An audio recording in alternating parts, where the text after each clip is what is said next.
administration hosted a summit for democracy in which 110 nations worldwide were invited to participate in this global virtual event. The U.S. State Department notes that the purpose of the event was to, in quotes, set forth an affirmative agenda for democratic renewal and to tackle the greatest threats faced by democracies today through collective action, end quote. The Biden administration list on its White House website includes a priority, end quote, restoring America's global standing. But what the nations of the world saw on display was the fractured understanding of America's principles and its mission.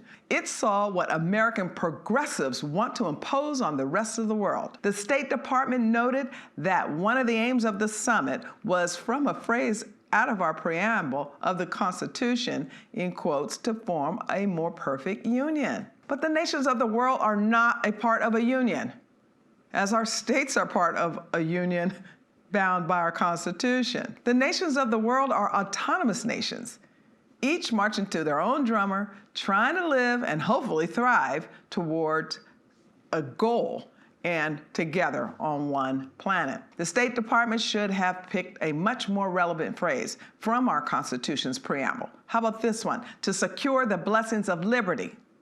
Liberty is the point, and I am sure it is no accident that the Biden administration chooses to focus on democracy and not liberty. And to appreciate the basic difference, we can turn to our Declaration of Independence, because it says, among our inalienable rights are life, liberty, and the pursuit of happiness. The Declaration then continues that to secure these rights, governments are instituted among men, end quote. The priorities of this administration are not the priorities of the principles of liberty.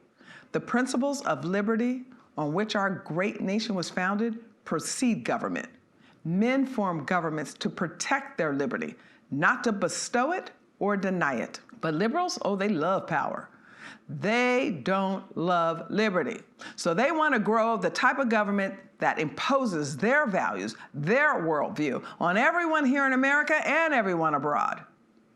And it's a great irony that when the State Department said that the theme of the summit was to, one, identify itself addressing and fighting corruption, to defend against authoritarianism, and to promote respect for human rights, you gotta be kidding. Because authoritarianism is about government. Authoritarianism is about government imposing itself on individuals. What else can we call it? What does the Biden administration call it when government takes over an increasingly large percentage of our national economic activity? In the year 2000, the United States government consumed 17.7% of our GDP. In 2020, this was up to 32%. And now, with the passage of that additional trillions that Democrats are trying to move into law, the percentage of our economic lives taken over by government will ratchet up another several percentage points. You couple that with state and local government spending, taxing, Americans are now turning almost half of our economy over to government. The fact that politicians that are enacting all of this stuff, this vast government, all these big programs, the fact that they were democratically elected simply says that Americans are choosing authoritarianism.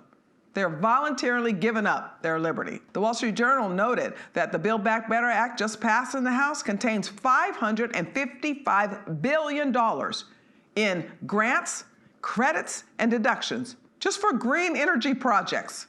Yet, in order to qualify for these funds, firms have to pay prevailing wages. Yeah, meaning union wages, Davis-Bacon wages. Non-union and small contractors will be shut out. You know, of course, the reason that this can even happen in a nation founded on the principles of liberty is because we as a nation have lost understanding ourselves that our Constitution was originally written to secure the blessings of liberty. So now government just looms large everywhere, in every single area of our lives. And the Biden administration wants us to continue down this path of authoritarianism, which leads to more corruption and more disrespect for human rights. No, I'm sorry, Mr. Biden.